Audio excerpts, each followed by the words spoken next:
Hi friends, welcome to my channel teaching by Ansari. कैसे हैं आप लोग? आई होप आप लोग अच्छे होंगे और अच्छे होना भी चाहिए। आज हम लोग पढ़ने वाले हैं कार्बोहाइड्रेट के बारे में, जनरल नॉलेज लेने वाले हैं, थोड़ी सी ऊपरी जानकारी। तो कार्बोहाइड्रेट जो होता है किस चीज़ से मिलकर बना होता है? कार्बन, ओह नो इसको पेन नहीं चल रहा, कार्बन, हाइड्रोजन और ऑक्सीजन से मिलके बना होता है क्या? कार्बोहाइड्रेट। इन तीनों का मिक्सचर होता है, तो हम इसको प्लस में कर देते हैं क्योंकि इन्हीं तीनों से मिलके बना होता है। लेकिन किस अनुपात में क्या मिला होता है? ये 1:2:1 इस फॉर्म में मिला होता है कार्बन, हाइड्रोजन और ऑक्सीजन। ये तीनों मिक्स होकर क्या बनाते हैं? कार्बोहाइड्रेट बनाते हैं। तो ये जनरल नॉलेज है कार्बोहाइड्रेट के बारे में। अब हम लोग पढ़ते हैं कि कार्बोहाइड्रेट कितने तरह के होते हैं। 3 तरह के होते हैं, जो कि क्या होता है? एक होता है पॉलीसेकेराइड, है ना, और एक होता है डाइसेकेराइड, और तीसरा क्या होता है? मोनोसेकेराइड। ये तीनों क्या है? कार्बोहाइड्रेट के फॉर्म है। तो चलिए हम एक एक पढ़ते हैं कि पॉलीसेकेराइड के एग्जाम्पल्स क्या हो सकते हैं। तो देखिए यहाँ पे हमने लिख दिया पॉलीसेकेराइड। तो जैसे इसका एग्जाम्पल क्या क्या होता है? सेल्यूलोज, आपने नाम सुना होगा, है ना, सेल्यूलोज। ग्लाइकोजन, है ना, ग्लाइकोजन। स्टार्च, ये सब किस में आएंगे? ये सब आ जाएंगे पॉलीसेकेराइड में। इसी तरह से हम एग्जाम्पल ले लेते हैं दूसरा, डाइसेकेराइड, है ना। तो डाइसेकेराइड किसका एग्जाम्पल हो जाएगा? इसका एग्जाम्पल किस चीज़ों में आ जाएगा? जैसे कि आपने बहुत नाम सुना होगा, माल्टोज का नाम सुना होगा,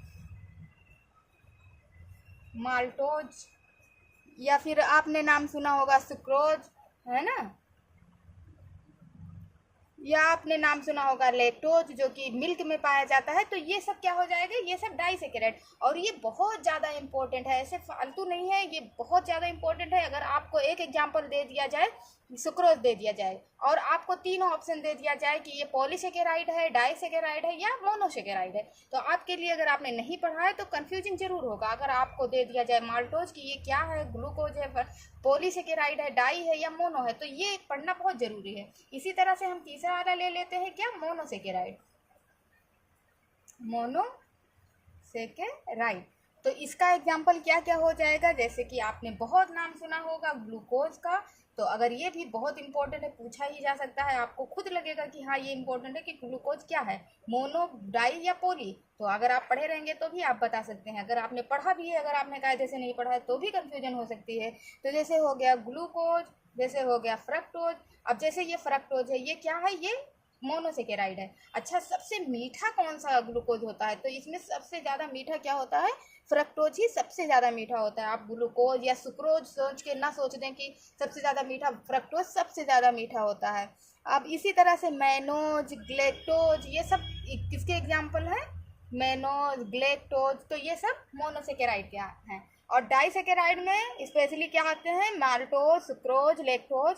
पॉलीसेकेराइड में आते हैं सेल्यूलोज, ग्लाइकोजन, स्टार्च। ये जो है एनिमल में भोजन के फॉर्म में पाया जाता है, स्टार्च प्लांट के में भोजन के फॉर्म में पाया जाता है, सेल्यूलोज तो आपने नाम बहुत सुना ही होगा। तो आई होप आपको ये वीडियो थोड़ा सा इन्फॉर्मेटिव और अच्छा लगा होगा। अगर आपको ये वीडियो अच्छा लगा हो तो लाइक, सब्सक्राइब करें, बेल आइकन को प्रेस करें, ज़्यादा से ज़्यादा शेयर करें। Thank you for watching.